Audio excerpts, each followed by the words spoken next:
semuanya, masih di channel YouTube Asio BSG TV bareng aku Aisyah dan Mayang. Dan sekarang kita di part 2-nya, kita akan ngobrol-ngobrol sama pelatihnya ya Kak, sama coachnya. Dan kita di sini akan langsung panggil kepala pelatih beserta juga asisten pelatihnya, ada Coach Berry dan juga Coach Yahya.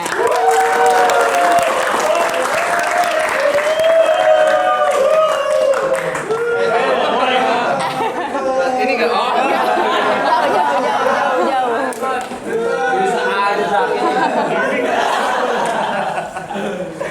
Oke, ini udah ada Coach Berry dan Coach Yahya. Tadi kan kita udah denger nih kesan-kesan para pemain pas main di Gothia Swedia. Sekarang aku mau nanya sama pelatih nih, dari sisi pelatih. Gimana sih kesannya pas main, pas ngajar di Gothia Swedia ini? udah mau nangis ini. Udah mau nangis. Boleh masuk.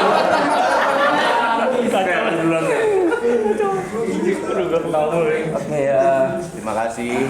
Mungkin saya lebih mau menceritakan dari persiapannya dulu ya. Benar.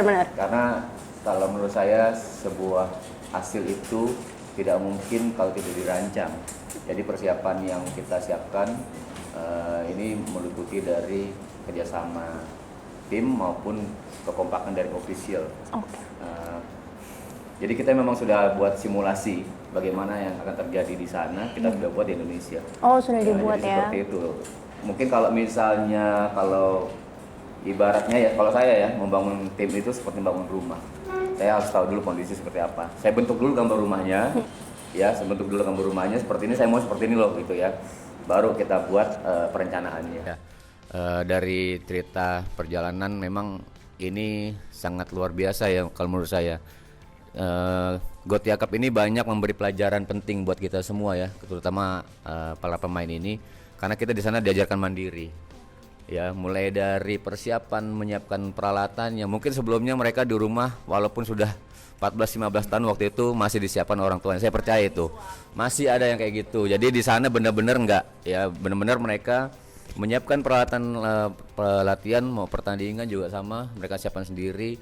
Mereka juga saling mengingatkan untuk bangun pagi sama-sama, sholat subuh berjamaah dan lain-lain. Kemudian juga transportasi di sana yang menarik juga. Kita kan kalau di Indonesia kita siapin mobil nih, gitu ya, kita berangkat sama-sama. Di sana enggak. Kita harus tahu jadwal tram atau jadwal bus yang ada di halte ya. Jadi kita mau kemana nih? Mau kemana pertandingannya? Kita diatur kan, kita suruh jalan. Iya. Malang liatin cewek. Wah, dibombang. Jadi sebenarnya jadi hostnya jangan percaya sama muka polos ini nih, bahaya sebenarnya. Ya, jadi kita di sana pakai transportasi umum karena kita punya identitas sebagai peserta sebuah gelang gitu ya. Kita hanya harus tahu pertama kita akan bertanding di mana hari ini karena jadwal pindah-pindah tempat ya coach ya.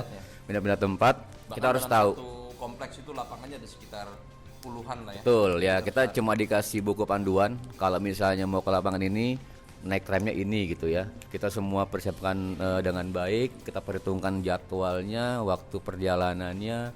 Ya alhamdulillah akhirnya semua berjalan lancar sampai kita menjadi juara. Alhamdulillah. Coba mungkin dari Coach Yaya ada yang mau ditambahin? Makasih. Kalau saya ngomongnya belak-belakan nih, jadi alhamdulillah kita ketemu orang-orang gila, mudah-mudahan gilanya nggak sembuh, Pak Ade Wellington, Pak Ade Primasari, Pak Fani, Pak Tono gitu. Mana Pak Tono nggak kelihatan hari ini? Pak ya? Iya. Jadi orang-orang gila inilah yang akhirnya mengantarkan kita duduk lagi di sini ya. Kalau nggak ada orang-orang gila ini juga nggak mungkin gitu, karena saya pikir ini konsep yang jenius. Saya juga pingin banget jadi Coach Berry ketika dikasih tim yang sudah jadi gitu. Karena pada saat latihan Coach Berry tidak akan jauh-jauh ngomong dari transisi negatif, transisi positif, transisi negatif, transisi positif. Tapi itulah yang sangat terpakai di lapangan gitu ya. Saya pada waktu itu hanya fokus ke kiper dan bantu mijet-mijet sedikit gitu ya. Terus planning seperti kita nyobain latihan di Lembang dengan udara yang dingin, terus anak-anak diajarin bagaimana caranya makan sereal, bagaimana caranya makan salad, karena ada nggak inosus juga. Jadinya akhirnya disitulah kita diskusi sebagai tim pelatih bahwasannya ini kalau anak-anak nggak bisa makan ini malah nggak punya tenaga, kita harus bawa tukang masak nih gitu kan. Jadi kita bawa tukang masak namanya Ombak tuh ya kan. Halo Ombak. Iya, kita bawa tukang masak, kita bawa sendiri rice cookernya, tukang laundry juga. Wah, itu Om Ali luar biasa jasanya Om, ya kan? Nah, Coach, sebenarnya saya sih lebih penasaran ke ini kali ya. Maksudnya perbedaan tim sepak bola dari Indonesia dan dari negara-negara pas waktu kalian lagi di Swedia. Itu apakah ada rasa pesimis? Apa ada rasa-rasa, aduh gimana gitu kan, tegang apa gimana gitu pas melihat dari tim negara lain? Iya. Ini saya harus bicara, kebanyakan mental orang Indonesia itu mental terjajah. Nggak boleh ngeliat bule, takut gitu ya. Ini yang harus saya bentuk di tim ini. Saya selalu ingatkan ke anak-anak bahwa kita bisa mengalahkan mereka. Satu poinnya dulu, kita bisa mengalahkan mereka. Jadi tidak hanya di latihan, di secara teknik taktik dan taktik tim gitu ya. Tapi yang saya perlu perhatikan penting adalah mental. Makanya waktu itu juga Pak Ade sangat gencar sekali motivasi anak-anak. Jujur saya Sampai pribadi. diusir ya. Iya. Sampai diusir. Sampai diusir sama orang karena berisik. Jadi memang menurut saya mentality itu nggak boleh dilupakan. Dia ada di dalam satu tim. Sebelumnya pun kita sudah ada juga persiapan yang namanya sesi kelas. Kita perlihatkan ke mereka pertandingan final Gothia Cup sebelumnya tahun lalu gitu ya. Seperti ini loh kira-kira final kalian, lawan kalian seperti ini. Saya bagi grup diskusi ya, grup discuss. Mereka akan sharing, mereka akan tampil ke depan bicara apa kelebihan kekurangan lawan. Nah, ini yang penting buat seluruh pemain, bahwa pemain yang bagus adalah pemain yang bisa mengetahui kelebihan dan kekurangan lawan. Kalau dia nggak bisa tahu kelebihan dan kekurangan lawan, mereka akan berpikir dulu lawan seperti apa. Saya selalu bilang ke pemain, ke kapten juga ya, setiap pertandingan perhatikan 5 menit. Saya kasih waktu kalian 5 menit untuk mengevaluasi lawan. Kelebihannya di mana, kekurangan di mana, 5 menit cukup. Cukup gak ya waktu itu? Cukup ya, 5 menit. Semua pemain itu mengevaluasi pemain lawan ya? Jadi begitu tanding, kita kan nggak tahu nih lawan misalnya lawan Jepang, lawan Bulgaria, kita nggak tahu kan lawan seperti apa. Begitu tanding 5 menit, saya bilang 5 menit untuk evaluasi mereka. Begitu pertandingan dimulai, Nana bisa baca nih, 5 menit awal udah dibaca. Disitulah baru kita juga semua dari tim pelatih mengetahui akan seperti apa kelanjutannya strategi kita. Gitu. Sorry, ini saya tambahin sedikit deh. Tapi yang sebenarnya menjadi menarik dan ini sebenarnya juga menjadi PR besar di tim-tim kebanyakan di Indonesia adalah tidak mempelajari bagaimana set pieces. Kita sangat tertarik dengan set pieces yang dilakukan Bulgaria waktu itu. Gol balasan Egy mencetak gol di 21 detik pertama melawan Bulgaria, terus dibalas tidak sampai 1 menit dari set pieces. Jadi set pieces dengan tembok manusia di sini ternyata bayangan kita kan opsinya antara tendang langsung atau diumpan. Jadi kiper sudah sangat siap gitu ya. Ternyata cuma dicongkel balik ke sini, ada satu lawan balik badan. Itu namanya set pieces, itu baik dari corner atau dari free kick. Di Indonesia masih berpikirnya adalah langsung. Apalagi corner dengan postur tubuh yang tidak terlalu tinggi tetap dipaksakan langsung. Itu saya pikir akan tingkat keberhasilannya cuma seberapa persen lah. Jadi boleh dibilang untung-untungan. Nah, ini yang saya tidak melihat dipelajari di banyak sekolah sepak bola, di banyak tim profesional bahkan gitu ya. Jadi kalian dari situ saja sudah bisa belajar satu hal, bahwa set pieces itu tidak harus direct, tidak harus indirect dengan 1-2, ada banyak versinya. Tapi dengan melihat Bulgaria seperti itu, dia latihannya udah lama, nggak mungkin cuma 1 kali 2 kali gitu.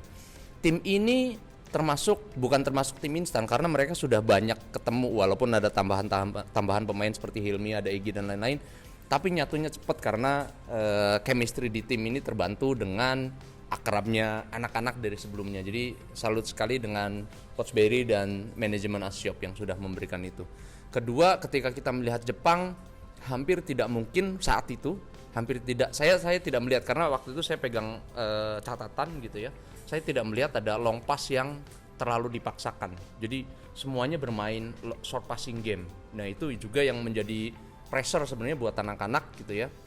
Karena mereka main sangat disiplin, main dari sisi belakang, tengah dan depan, sampai akhirnya nunggu saja dari kedua tim yang sama-sama kuat ini untuk siapa yang bisa kuat dan siapa yang bikin kesalahan. Tadi seperti disampaikan Rere, mereka bikin kesalahan di menit-menit akhir gitu. Akhirnya bisa dimanfaatkan itu oleh Egy. Coach, jadi ada cerita lain nggak tuh? Cerita lainnya adalah Oke, cerita lainnya ini memang plan-nya bagus banget karena kita mungkin satu-satunya tim yang justru tidak transit ke Turki saat itu. Kita transitnya langsung ke Norway. Tim lain sayangnya transit ke Turki dan pada saat itu di Turki sedang bergejolak politik lah. Ini ada satu momen di mana saya sangat salut pada kapten tim Rere. Pada saat itu dia cedera besar banget kakinya gitu ya, sehingga pada saat game pertama Rere itu nggak dimainkan ya Rere ya, karena dia masih bengkak gede gitu ya. Tapi malamnya dia nangis ke kita gitu. Nangis itu bukan karena nangis sakit, karena dia nggak bisa main gitu. Dia pingin banget main gitu. Jadi game kedua atau ketiga ya, kita coba mainkan pun sebenarnya mau hati-hati. Tapi ternyata begitu Rere turun di lapangan itu sakitnya kayak hilang. Jadi kayak nggak ngerasa cedera. Jadi dia main 100%, tapi habis game nangis lagi. Nah itu nangis yang kedua itu kesakitan tuh baru gitu. Baru karena kesakitan gitu. Oh ya satu lagi nih, tambahan lagi nih. Saya kalau ngomong lama nih, panjang nih. So, kasih ngomong sih ya kan. Boleh ke toilet dulu nggak? Enggak. Ini satu keyakinan yang dimiliki oleh semua tim, khususnya Pak Ade, Pak Fani dan tim official, bahwasanya ketika kita mau melawan Jepang itu kita anak-anak tadi udah diceritain udah dalam posisi nangis, tapi ada satu orang tua Pak Fani di sini saya sebut, itu memberikan motivasi bahwasannya dulu kita disingkirkan oleh salah satu institusi, tapi nanti kita balik ke Indonesia kita dijemput sama mereka. Dan itu terbukti. Ya, jadi kita balik sampai di Indonesia itu benar-benar disambut langsung ke institusi itulah gitu. Boleh nambahin? Oh boleh dong. Memang ini saya Nambah nyawer nambah apa lu yang rental? ini saya mau cerita yang sebenarnya banyak yang belum tahu juga ya. Tidak hanya Rere waktu itu cedera, Ibeng juga cedera. Waktu itu siapa ya? Siapa lagi ya? Zaki cedera hati. Fiba. Ya, ada beberapa anak cedera. Fiba cedera, Fiba. Sebenarnya waktu kita dari uji coba di Norway, iya, ketika dari Norway mau ke Swedia, sebenarnya kondisi kita tuh nggak 100%. Ini banyak yang nggak tahu. Ya, banyak yang nggak tahu. Saya sampai Swedia itu, jadi gini, saya sedih, tapi pemain nggak boleh tahu gitu kan. Saya menyendiri, saya mukul-mukulin pohon, nggak ada yang tahu kan. Saya mukulin pohon, kesel banget. Iya, jadi saya kesel dengan kondisi tidak 100% gitu. Karena saya berpikir yang namanya sebuah perjuangan, apalagi kita udah berkilometer ya, beribu kilometer ya, datang ke Eropa. Dunia boy gitu ya. Iya, makanya kalau udah sampai sana ternyata kita juga nggak bisa menampilkan yang maksimal. Menurut saya kan juga sayang gitu kan. Ini kebesaran Allah ya kalau menurut saya ya. Rere itu seharusnya prediksi saya bisa 3-4 hari baru sembuh karena ankle. Ibeng itu ketarik pinggang, prediksi saya ya Beng, tarik pinggang waktu itu ya Beng. Prediksi saya dia baru bisa sembuh 4 hari juga lah. Gak mungkin namanya ketarik besoknya sembuh, gak mungkin gitu. Ini mungkin alhamdulillah karena doa dari orang tua di tanah air waktu itu. Ini keajaiban ya, mujizat dari Allah. Rere bisa sembuh, Ibeng bisa sembuh. Mungkin karena pohon juga saya pukulin itu juga kali ya. Pohon berdoa buat saya gitu kan. Nah. Ya jadi Soal doa sini gua tar dulu. Kalau udah kesini aja, kalau udah sini nggak kelar. Ya jadi saya merasa ada sesuatu energi baru. Begitu saya dengar Rere bisa main, Ibeng bisa main, ya. Tapi ini tips juga buat para pelatih yang menyaksikan, ya. Jangan pernah menjadikan pemain hanya main di satu posisi. Ya ini saya juga persiapkan rata-rata pemain ini bisa 2, bahkan ada yang 3 posisi. Jadi ini tips saja ya buat kalian para pelatih yang saat ini nonton. Ketika salah satu pemain cedera, ya kalian akan punya juga cadangan yang lain yang siap bermain di posisi itu. Sekarang aku mau ngajakin teman-teman semua buat ngecek highlight pertandingan Swedia Gothia Cup. Nah ini dia, check this out. Final ya? Ya, yang final.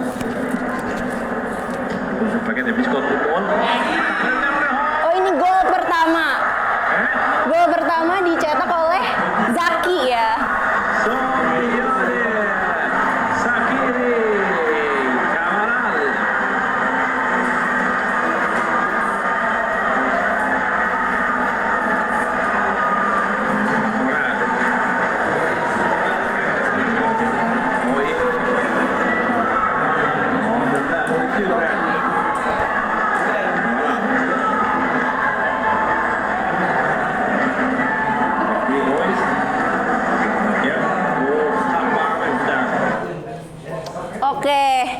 tadi kita udah nonton ya. Gol pertama dicetak oleh Zaki. Dan dicetaknya itu di menit ke-8 ya. Spesial banget karena nomor punggung detik ke-8. Menit ke-8 dan detik ke-8. Dan nomor punggung kamu juga 8. Coba ceritain dong. Berarti spesial banget ya gol itu. Ya masih nggak kepikiran kan menit 8. Iya, bisa pas banget gitu. Ya. Pas banget. Lu juga pas anak ke-8 ya? Kucing kali kucing. Banyak ya, Jack. Kucing kali. Ya bangga sih ya itu nggak mikir apa-apa sih, yang fokus aja, yang penting bisa tim menang ya kan. Kalau dapat gol alhamdulillah, yang penting tim menang gitu kan. Ya alhamdulillah dapat gol terus bisa bawa tim unggul duluan. Oke, tadi juga berikutnya yang pencetak gol berikutnya itu Egy Maulana Fikri ya?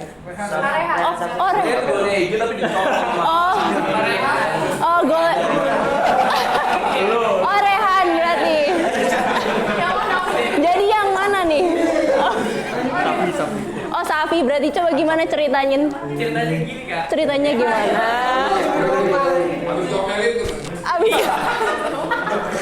Saya habis diomelin lagi. Betah kayak itu posisi menit ke-32 kalau nggak salah ya.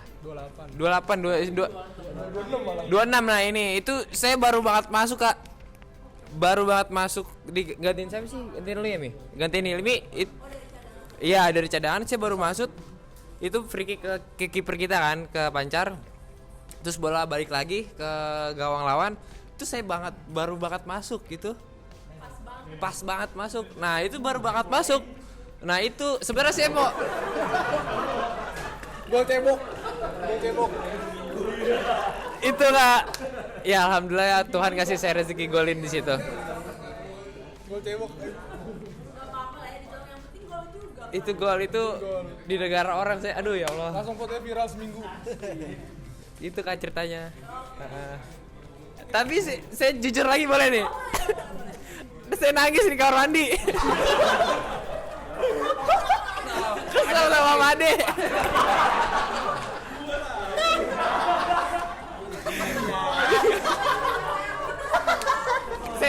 Saya nangis Kak. Saya mikir Enggak. Saya masuk kamar mandi, di situ posisinya ada Hilmi, ada siapa ya. Lu lama banget sih keluar, gue mau nangis gitu ya. Dia keluar bisa nangis. Iya. Gitu Kak. Terus ya udah deh saya nunjukin, udah alhamdulillah golin. Ya, golnya Egy ini sebenarnya waktu di final peluang ini ada 3 kali peluang yang sama. Karena memang ini strategi ini memang kita buat di latihan.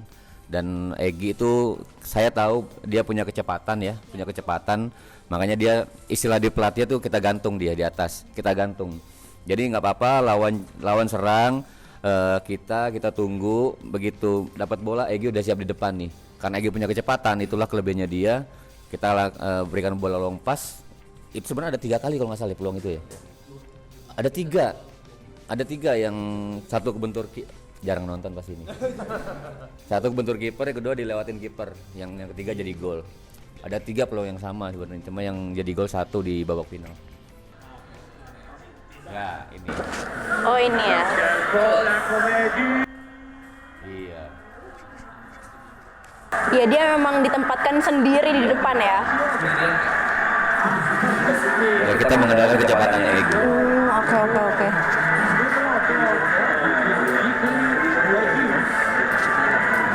Oke Coach, aku mau nanya nih, kita kan Asiop ini sukses menyapu bersih 10 pertandingan dengan kemenangan tanpa ada kekalahan. Lalu cetak 45 gol dalam 1 kejuaraan dan hanya kebobolan 8 gol waktu itu ya. Menurut Coach, apa sih kekuatan dari tim Asiop ini? Yang pertama kekompakan ya. Karena udah bonding dari kecil juga ya, udah dikumpulin ya. Jadi mungkin lebih lebih mengerti satu sama lain. Betul. Itu kekuatan pertamanya itu. Kemudian mereka juga rajin ibadah juga. Oh, jadi subhanallah. orang tua itu paling penting menurut saya ya. Sama-sama. Dan kita buang juga rasa egois satu sama lain. Oh, oke. Benar-benar udah gini banget. Oh, udah gini banget lah ya. Dan kekuatan kita seperti itu sih, chemistry. Ya, chemistry-nya lebih- Chemistry ya. Karena udah lebih lama terbentuk jadi. Kalau saya cerita lucu lagi nih di final nih. Saya waktu itu kiper yang pertama turun adalah Pancar, terus kemudian Viba gitu kan. Viba kebetulan punya trik sendiri buat ngulur-ngulur waktu. Jadi saya sama Pak Fani lari ke tengah lapangan gitu. Pak Fani langsung nempelin es di kepala. Saya tanya dulu, "Mbak, ini serius apa pura-pura?" "Pura-pura." "Pak Fani, jangan ditaruh di kepala, taruh di kaki." Iya, jadi lumayan lah buat ngulur-ngulur waktu, tapi jangan ditiru. Ini bercanda-bercandaan aja, ya kan? Iya, Disorakin satu stadion gitu kan. Yang penting menang. Ya itu kita nggak rencanakan, tapi kebetulan improvisasinya bagus. Ya nih. Terus juga ada apa namanya kejadian lucu banget nih kan umumnya kalau main bola itu kan pakai deker cuma satu kiri kanan. Ada teman saya pakai deker sampai double. Gara-gara tuh takut lawannya. Siapa sih emang? Ibeng ya? Ibeng ya? Tuh dekernya double gitu. Lawannya gede banget. Iya lawannya gede banget. Itu doang sih, makasih. Takut langsung cedera malah jadi nggak main ya. Ya, jadi pasang dekernya 2. Oke. Mungkin ada yang lain? Sebenarnya kalau saya ya melihat partai final itu saya lebih santai. Mungkin kalau ada video yang lain saya lebih tegang di partai-partai sebelumnya. Karena saya melihat lawan terberat memang waktu itu pertama Jepang lah di semifinal dan Bulgaria. Karena Bulgaria yang disupport sama SKF. Kalau yang support sama SKF itu berarti tim pilihan. Hampir bilang timnasnya lah. Ya, jadi Jepang juga Jelik Junior juga. Nah, saya lihat kan begitu final kita lawannya siapa nih? Kebetulan satu hotel ya sama dia ya.